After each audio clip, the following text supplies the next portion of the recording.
आज हम लोग पढ़ेंगे क्लास 10th का चैप्टर नंबर 3 मैथ में दो चर वाले रैखिक समीकरण। इंग्लिश इसको बोलते हैं linear equation in two variables, दो वेरिएबल्स।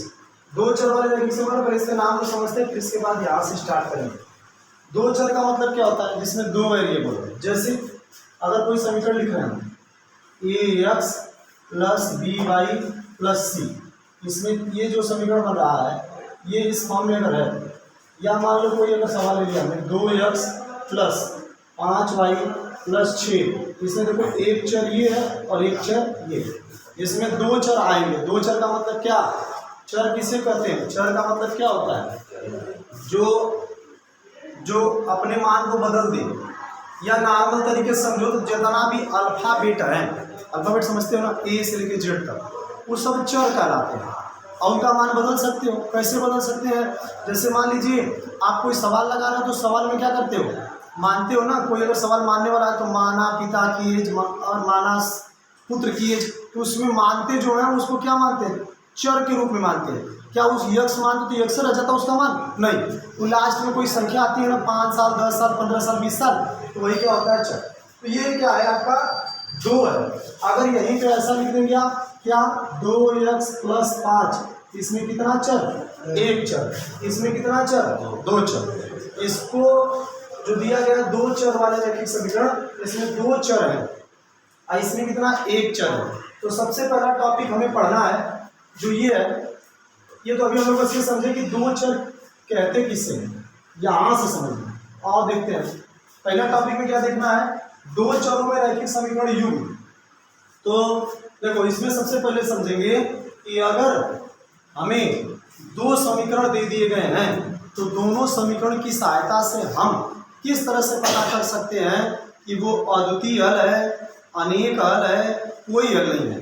तो पहली बात समझो कि अगर आपको एक समीकरण दिया और दूसरा समीकरण देगा तो वो किस हिसाब से लिखा होगा और उसको किस समीकरण की सहायता से हम उसको क्या करेंगे? तुलना करेंगे। सबसे पहले देखो, अगर मान लो हमें पहला समीकरण a1x plus b1y plus c1, अभी तो हम लोग यहाँ पे ax by c लिखे थे, तो यहाँ पे क्यों a1ax plus b1y plus c1 लिख दिए? क्योंकि देखो यहाँ पे हम लोग दो समीकरण को लेकर समझ रहे हैं। तो पहला समीकरण तो a1x plus b1y plus c1, और दूसरा समीकरण अगर आपको दे दे a2x plus b2y plus c2। देखो अभी हम लोग समीकरण जो बना रहे हैं वो सूत्र को क्रिएट करने के लिए, सूत्र को बनाने के लिए ले रहे हैं। अभी इसके बाद इसी पे सवाल लगाएंगे, बोर्ड में पूछता भी है। अगर मान लीजिए आपको पहला समीकरण a1x plus b1y plus c1 दिया है और दूसरा समीकरण a2x plus b2y plus c2 दिया है, तो किस तरह से आप पता करोगे इन दोनों समीकरण से जो इसका हल आएगा वो अनेक हल होगा, एक हल होगा, या कोई हल नहीं होगा? इसका एक बहुत आसान सा तरीका है कि सबसे पहले आप क्या करेंगे? पहला नंबर समझेंगे इससे। अगर जो दोनों समीकरण, इससे उदाहरण भी लेंगे, सवाल भी लगाएंगे। अगर जो दोनों समीकरण दिया है आपको, ये वाला और ये वाला, दोनों समीकरण में कुछ इस तरह का कंडीशन बना कि a1 अपान a2, मतलब पहले समीकरण का a1 ले लिया और दूसरे समीकरण का a2 बराबर क्या है? नहीं है b1 अपान b2 के। इस कंडीशन में हम लोग क्या बोलेंगे? कैसा हल? अद्वितीय हल या एक हल, ये है। तो समझिए इसको अद्वितीय हल बोलते हैं, अद्वितीय हल बोलते हैं। देखो इसमें दो तरह के सवाल हम लगाएंगे, एक होगा ग्राफ के ऊपर, एक होगा डायरेक्ट। तो ग्राफ के ऊपर जब जाएंगे तो उसकी बात अभी करेंगे, पहले इस पे समझ लेते हैं कि क्या होगा। ऐसा होगा, बहुत सारे बच्चे क्या करते हैं, इसको देखते हैं फिर इस बार तीसरे जाते हैं। नहीं भाई, जैसे आप पहला लिए, इसका पहला लिए, इसका दूसरा, जब ये नहीं बराबर हो तीसरे को मत जाओ। तीसरा को मतलब क्या? c1 c2 बचा है ना, ऐसा नहीं कि सब बार बार तीनों ही लिखेंगे। जैसे पहले का a1 बटा a2 और दूसरे का b1 बटा b2, और मिल गया हमें बराबर नहीं है, तो ये रुक जाओ, नहीं आगे मत जाओ, आगे नहीं जाना भाई। ठीक, क्या होगा? अद्वितीय हल या एक हल, अद्वितीय हल या एक हल। अब दूसरे की बात करते हैं, अगर a1 बटा a2 बराबर B1 बटा B2 बराबर क्या C1 बटा C2। अगर ये तीनों आपस में बराबर तो आप लोग बताओ क्या होगा इसकी? अनेक हल। अनेक हल मतलब बहुत सारे हल होंगे इससे। उसमें क्या हो जाएगा आपका अनेक हल हो जाएगा। इसमें क्या हो जाएगा अनेक हल हो जाएगा। अब ये वाला ये अब तीसरे की बात करते हैं। तीसरे की बात करते हैं A1 बटा A2 बराबर है B1 बटा B2 के। बराबर है B1 बटा B2 के, लेकिन बराबर नहीं है C1 बटा C2 के। इस कंडीशन में कोई हल नहीं होगा। कोई हल नहीं। इतनी बात समझ में। अब हम इसको थोड़ा सा फिर समझते हैं। देखो हमने अभी आपको बताया कि अगर वो अब इसमें उदाहरण भी लेंगे। अभी इसमें उदाहरण ले सकते हैं, ध्यान समझिए। अगर पहला समीकरण और दूसरा समीकरण दिया आपको, किस रूप में दिया है? इस रूप में दिया है। तो हमें अगर A1 बटा A2 बराबर नहीं मिला B1 बटा B2 के, तो आगे नहीं जाना, C1 के पास नहीं जाना, यहीं पर रुक जाना। बराबर नहीं, अगर सर बराबर हो गया तो भाई बराबर कंडीशन आ गई। और ध्यान समझिए, मतलब A1 अपन A2 बराबर है B1 अपन B2 के, तो इस वाले में तो ले गया ना, तो बराबर हो गया। तो इस लड़के पे जाएंगे, हो सकता है इसमें चला जाए, इसमें हो सकता है इसमें चला जाए। मतलब अगर A1 बटा A2 बराबर है किसके? B1 बटा B2 के, तो आगे जाओ ना, क्योंकि आगे जाने के बाद यह हो सकता है C1 बटा C2 में बराबर हो जाए, या तो बराबर नहीं हो। अगर बराबर हो गया तो हाई वाला, अब बराबर नहीं हो तो हाई वाला। बात समझ में आई कि नहीं? लेकिन शुरुआत में दोनों बराबर नहीं है, तब तो भाई आगे जाने की जरूरत नहीं है। तो कौन सा? कोई नहीं। अगर मान लो आपको लगा कि भाई तब सर इसमें उदाहरण दीजिए, इस पर एग्जाम्पल दीजिए। तो देखो हमें पहला कंडीशन है, अगर हम ले 2x प्लस 5y प्लस 7 और 3x प्लस 6y प्लस 8। अभी हम पहले कंडीशन की बात कर रहे हैं, ध्यान से। अब ध्यान से इसको तुलना करो। A1 की जगह कौन है? x B1y 5y plus C1 7। तुलना करना है। तो अगर हम तुलना करें तो A1 बराबर 2, A2 बराबर सॉरी एक मिनट, पहले A1 से तो पूरा 1 वाला ही है। B1 बराबर 5 और C1 बराबर 7। एक बात और यहाँ पे आपको बता दूं कि अगर ये प्लस में है तो सब प्लस में लिख रहे हो तो कोनो दिक्कत नहीं, प्लस लिखो ना लिखो। लेकिन अगर माइनस में कहीं आ गया तो चिन्ह के साथ लेना। क्यों? क्योंकि अगर लिखा है प्लस का 5 और माइनस का 5, क्या दोनों बराबर है? 5 रुपया प्लस का, 5 रुपया माइनस का, 5 रुपया किसी को दिए और 5 रुपया किसी से लिए, तो जो दे रहे हो तुम्हारा है और ले रहे हो तुम्हारा नहीं, तो उधार है, तो अलग अलग है, दोनों सेम नहीं है। पॉजिटिव निगेटिव तो बराबर हो ही नहीं सकता ना। 5 प्लस 5 नंबर से क्या मतलब है? ये तो देखना प्लस और माइनस है। यहाँ पे ध्यान देना, जब चिन्ह क्या हो माइनस हो तो माइनस के साथ लिखना, इस बात को ध्यान रखिएगा। ये क्या हो गया? अब बताओ, ये इससे इसकी तुलना करा दिया। अब इस वाले की बारी, इससे तुलना करा तो बताओ A2 बराबर 3, B2 बराबर 6 और C2 बराबर 8। ई मान लो आपको समीकरण दे दिया, ये सवाल दे दिया पूरा कि सर इस निम्नलिखित समीकरणों की सहायता से हल इनके हल बताइए। तो हम हल कैसे बताएंगे? तो पहले लिखेंगे भाई A1 बटा A2 बराबर कितना? 2 बटा 3। अब B1 बटा B2 बराबर कितना? 5 बटा 6। C1 बटा C2 तक जाने चाहो तो जाओ। C1 बटा C2 बराबर 7 बटा। हमने अभी आपको क्या बताया? मतलब पहले आप अलग अलग लिख लो। पहले इसको ऐसे मत लिखो डायरेक्ट ऐसे वाले में, पहले अलग अलग लिख लो। A1 बटा A2 बराबर B, ऐसे नहीं लिखो। A1 बटा A2 बराबर कुछ दे दिया जो भी है, B1 बटा B2 जो भी है, C1 बटा C2 जो भी है, हमने तीनों को लिख लिया कि नहीं लिख लिया। अब हम लिखेंगे जब इस रूप में, तो पहले देखेंगे कि A1 बटा A2, A1 बटा A2 2 बटा कितना है? 3 है। ये बराबर किसके नहीं है? इसके B1 बटा। अब क्या हम लोग C1 के पास जाना चाहेंगे? बिल्कुल नहीं जाएंगे भाई, क्योंकि हमें तो कंडीशन पहले मिल गया। बोलो बात समझ में आ रही कि नहीं आ रही? तो इससे क्या पता चला आपको कि भाई ये कैसा हल है?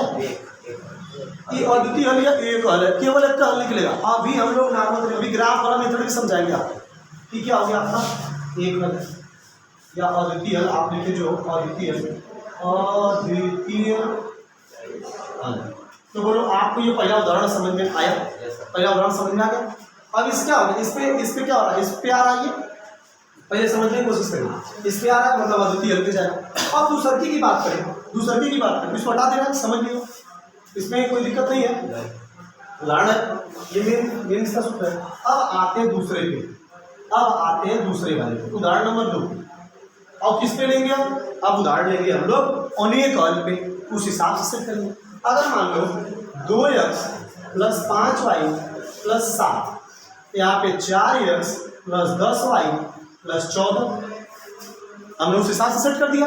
तो बताओ a1 बराबर कितना 2, b1 बराबर कितना 5, c1 बराबर कितना 7, a2 बराबर 4, b2 बराबर 10 और c2 बराबर 14। ये सभी उदाहरण मैं अपने से ले रहा हूँ, ठीक। हमें बस क्या करना है, इसके हिसाब से सेट करने के लिए। तो बताओ a1 बटा a2 बराबर, एक बात और देना, जैसे माइनस का बताया ना, जब कभी लिखो और कटने लागे तो काट दो उसको पहले। कभी कभी क्या होता है, बहुत सारे बच्चे काटते नहीं, फिर बाद में मिलाने लगते, सर 2 बटा 4 5 बटा 10 से तो मैच ही नहीं कर रहा है, तो मैच कहाँ से करेगा भाई, काटो ना उसको, मतलब उसके सिंपलेस्ट फॉर्म में उसको बदल लो। तो 2 एकदम 2 और 2 दूनी 4। अब बताओ a1 एक हो गया ना भाई आपका, b1 बटा b2 कितना है, बोलो 5 बटा 10, 5 एक कम 5 और 5 दूनी 10, ये आपका कितना आ गया a बटा 2। c1 बटा c2 कितना आ गया 7 बटा 14 बराबर कितना 7 बटा 7।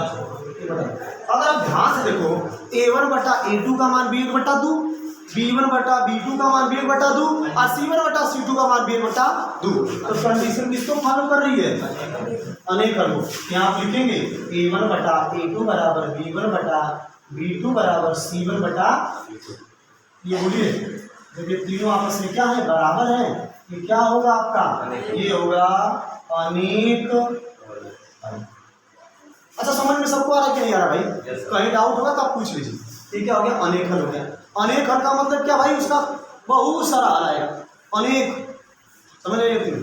तो ये हो गया आपका कंडीशन फर्स्ट और सेकंड क्लियर। मैंने बताया जब इन दोनों में शुरुआत के दो तो बराबर नहीं हो रहा तो तीसरे पे नहीं जाना। इसमें देख लो तीनों आपका बराबर है। उसमें ये भी बताया कि जब अगर समीकरण में माइनस दिया तो जो आप लेना a1 a2 b1 b2 c1 c2 कुछ भी, तो किसके साथ, चिन्ह के साथ उठाना। तीसरा वाला हम लोग करने जा रहे हैं, कौन सा, ये वाला, कोई हल नहीं, ठीक। अब करते हैं इसको तीसरे वाले के लिए हम एक समीकरण ले लेंगे। देखिए मैथ में सबसे ज्यादा ध्यान देना, समझने में जो स्टूडेंट फोकस किया उसका जान लो बहुत अच्छा स्ट्रांग हो जाएगा मैथ।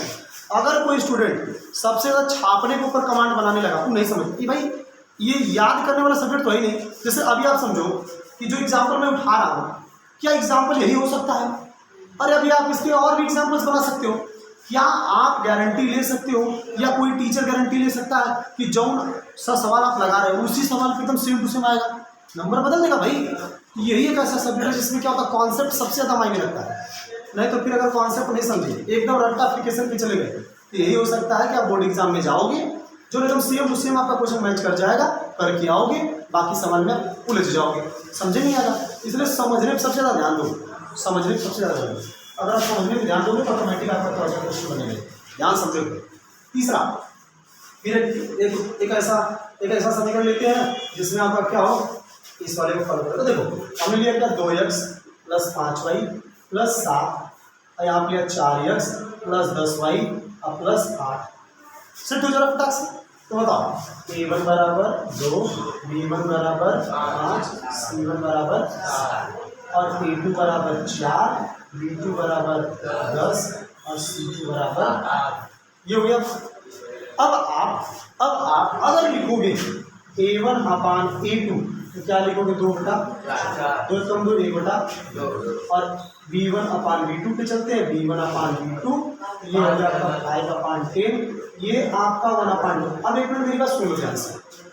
अगर आप ध्यान से देखो तो a1 upon a2 equal to b1 upon b2, यहाँ पे भी है। इतने से तो कभी नहीं जज कर सकते, कभी पता कर सकते हो आप ये ई वाला होगा, ये ई वाला होगा, कैसे पता कर सकते? तो मान लीजिए कि यहाँ पर पता पहला होगा, दूसरा होगा, तीसरे पे जाइए करेंगे। लेकिन सवाल जब आप लगा रहे चाहे टेस्ट का चाहे एग्जाम का, तो क्या बोल सकते ये वाला होगा सर?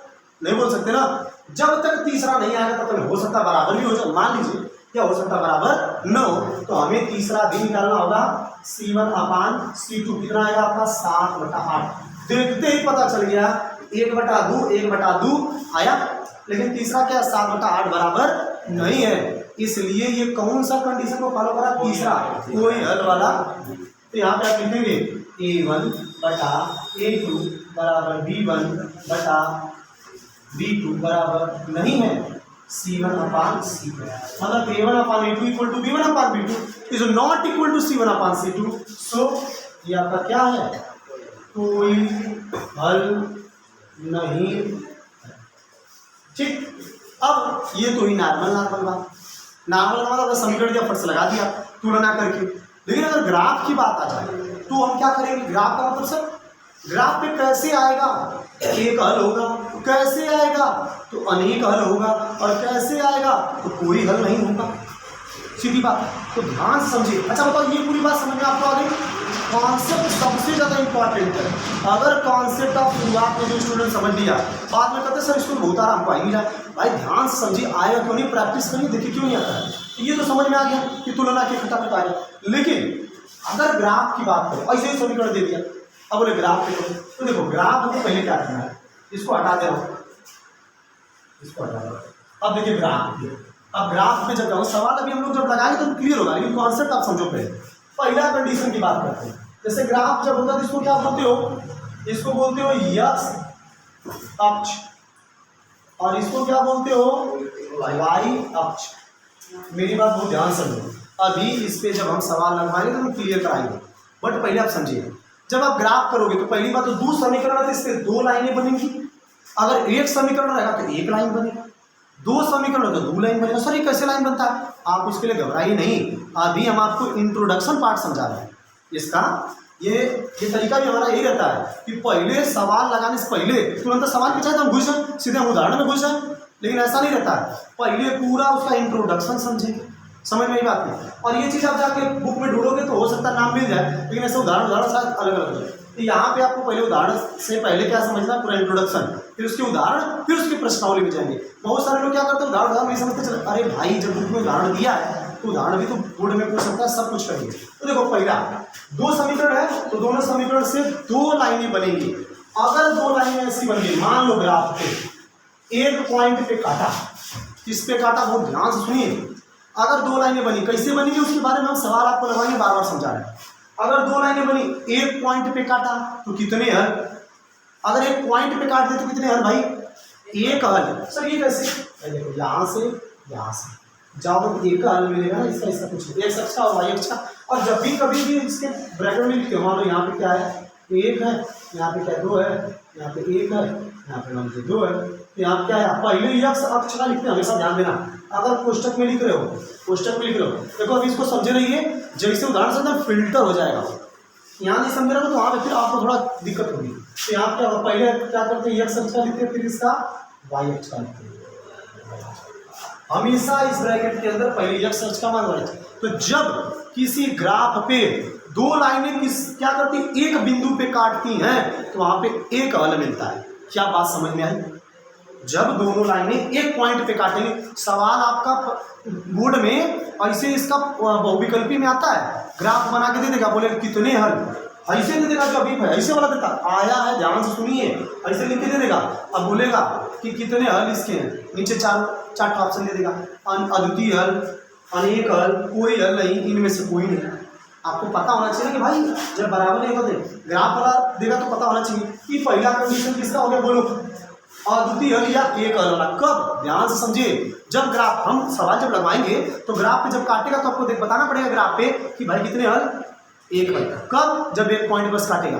दूसरा कंडीशन, ये कंडीशन देख लीजिए, इसके हिसाब समझ जाओगे आप, अद्वितीय हल पहला कंडीशन। अब दूसरा कंडीशन, बोलो पहले कंडीशन में किसी कोई दिक्कत, हम फिर से समझा दें कि हम इसको कैसे सवाल लगा वो समझाएंगे अभी, बट ये तरीका जान लो, जब दोनों लाइनें काटेंगे एक पॉइंट पे कितना हल, एक हल। आइए दूसरा समझिए, ग्राफ नंबर 2, अगर ये यक्ष अक्ष, ये आपका वाई अक्ष, अगर दोनों लाइनियां एक के दूसरे के ऊपर क्या हुई, कोइंसाइड करके चढ़ गई एक दूसरे के ऊपर, जैसे एक लाइन एक समीकरण लोगे तो उसका एक लाइन बनती है, एक दूसरे से दो लाइन कहाँ से आनी है भाई, जब एक समीकरण लोगे तो उसका एक लाइन होगा और एक दूसरे समीकरण का दो लाइन होंगी कि नहीं, दो समीकरण तो दो लाइन, एक समीकरण रहेगा तो एक लाइन। तो देखो मान लो एक लाइन ऐसे खींचा, एक लाइन ऐसे खींचा और ये गई लाइन, और इसी पे दूसरी लाइन भी चल रही। मेरी बात आप समझ पा रहे हो, इससे दो लाइन थी ना, और इस पे क्या करेंगे, दोनों लाइनियाँ एक पे चली गई, जैसे पहली लाइनियाँ गई उसी पे दूसरी की लाइनियाँ भी चली गई। तो जब दोनों लाइन एक दूसरे के ऊपर चली जाती हैं तो बताओ जहाँ जहाँ जा रहे हर जगह ये दोनों लाइनें एक दूसरे के ऊपर है कि नहीं है? अरे भाई जैसे यहाँ पे क्या पॉइंट पकड़ा था इधर मिला है, या तो हर पॉइंट पे लाइनें एक दूसरे के ऊपर है, जैसे एक लाइन इसके ऊपर दूसरी लाइन, तो हर जगह उसकी पॉइंट है ना उसके ऊपर। मेरी बात आप समझ रहे हो कि नहीं? जैसे एक लाइन है जैसे समझिए एक लाइन है 1 2 3 4 5 ऐसे लिखा है, दूसरे की नहीं है, तो हर पॉइंट तो एक दूसरे से मिल रही है कि नहीं मिल रही है? कितने हल हो सकते हैं आप लोग बताओ? अनेक हल होगा। क्या ये कॉन्सेप्ट समझ में आया? जैसे एक दूसरे को एक पॉइंट पे काट रहा था, एक का हल मिल रहा था ना, अब तो उसके ऊपर दोनों चढ़ गया यार, अब दोनों एक दूसरे के ऊपर चढ़ गया। मान लो ऐसे काटा एक पॉइंट पे काटा, एक हल है, अब यहाँ चढ़ गया, तो किससे मिल रहा है? हर जगह ये मिल रहा है कि नहीं मिल रहा है? हर पॉइंट पे मिल रहा है कि नहीं मिल रहा है? कितने हल? अनेक हल। क्या कॉन्सेप्ट समझ रहा है? इसको समझने की कोशिश करिए, याद मत करिएगा। एक दूसरे के ऊपर एक चढ़ गया, भाई क्या है? हर जगह उसके पॉइंट पे मिल रहा है ना। यहाँ देखो, अच्छा यहाँ पे दोनों लोग किस पॉइंट पे लेकर पॉइंट पे मिल रहा है कि नहीं मिल रहा है? और जब इसमें दोनों पॉइंट दोनों लेंगे एक पे है, तो हर जगह मिल रहा है कि नहीं मिल रहा है? तो हर जगह मिला तो हर जगह का नंबर लेंगे कि नहीं लेंगे? कितना होगा इसका? ये होगा आपका एक हल। ये क्या होगा आपका? अनेक हल। अब तीसरी की कंडीशन समझो। अच्छा ऊपर वाला हटा तो समझ गए हो कि नहीं? ऊपर वाला हटा दो ना, क्योंकि जगह। अब आइए तीसरे वाले पे, अब आइए तीसरे। देखो दोनों में से कोई आ सकता है, ये भी आ सकता है, ये भी आ सकता है, बट चांसेस ज्यादा इसके रहते हैं। तो हम ही नहीं कहेंगे इसको पढ़वे मत करना भाई, कोई आ जाएगा बोर्ड का, हमें आपको थोड़ी पता कहाँ से आएगा। अब देखिए ये एक्स अक्ष, ये वाई अक्ष, अगर एक लाइन ऐसे गई और एक लाइन ऐसे चली गई, भाई दोनों मिल रही है कहीं पे। तो यहाँ जब इसके पहले वाला विलेज जो किया हूँ उस पर एक पॉइंट पे कट रहा था कि नहीं कट रहा था? कितना हल? एक। इस पे कितने पे काटा? पूरा एक पे काट दिया, दोनों एक पे चढ़ गया। अनेक जगह पे काटा कि नहीं काटा? तो वहाँ अनेक हल। तो यहाँ तो मिल ही नहीं रहा, तो हल कहाँ से होगा भाई? जब मिलवे नहीं कर ऐसे सीधा जा रहा है। समांतर रेखाएं का नाम सुने हो? इंग्लिश में बोलते हैं पैरेलल लाइंस। जैसे ट्रेन की पटरियां कभी मिलती है नहीं सर, हम तो उसको तोड़ के मिला देंगे। अरे भाई गलत बात है, जब उस पर आ जाओ तो कुछ भी कर सकते हो। ये बता इसमें कहीं मिलेगा, और जब मिलेगा नहीं तो कटवे नहीं करेगा। जैसे यहाँ तो हर पॉइंट पे काट रहा था, यहाँ कहीं मिलेगा कि हाँ भाई कोई हल नहीं होगा। क्या होगा? कोई हल नहीं। क्या बात समझ में आई? इस तरह से भी और इस तरह से भी। क्या मेरी बात समझ में? एक बार पूरा फिर से समझा दे रहा हूँ 2 मिनट में। अगर दो समीकरण दिए गए हैं, दो समीकरण दिए गए हैं, अगर इस रूप में, अभी हम आपको समीकरण करके दिखाई दी, a1/a2 बराबर नहीं b1/b2 के, तो क्या होगा? अद्वितीय हल, जिसे एक हल। अगर a1/a2 बराबर b1/b2 बराबर c1/c2 है तो अनेक हल होगा। अगर a1/a2 बराबर b1/b2 बराबर नहीं है c1/c2 के, तो कोई हल नहीं होगा। ये कैसे था? समीकरण की सहायता से बस हल कर रहे थे। समीकरण की सहायता से ग्राफ को भी हल करेंगे, लेकिन ये क्या कहेगा? ग्राफ विधि द्वारा। ध्यान सुनिए, सवाल में क्या बोलेगा कि निम्नलिखित समीकरण को ग्राफ विधि द्वारा हल करके बताइए कितने इसके हल हैं। ऐसे क्या बोलेगा? समीकरण की सहायता से हल करके। बात नहीं समझ में रहे हो कि नहीं? बस समीकरण की सहायता से हल करना तो ऐसे करेंगे, अब ग्राफ विधि वाला बोलेगा तो ऐसे करेंगे। अभी सवाल करेंगे हम। तो जब दोनों अभी ग्राफ पहला वाला जो हटा दिए, जब दोनों क्या करेंगी? लाइनें एक पॉइंट पे काटेंगी तो एक हल। दोनों लाइनें एक दूसरे के ऊपर चढ़ गई, जिसको बोलते कंसाइड, इंग्लिश में कंसाइड, तो अनेक हल। अब मिलवे नहीं की, कटवे नहीं की, तो कौन सा हल? कोई हल नहीं। बोलो ये दोनों आपको बात समझ में आ गया? अगर ये बढ़िया समझ में आ गया होगा तो आपको जब सवाल लगवाएंगे तो उसमें कोई दिक्कत नहीं। ठीक।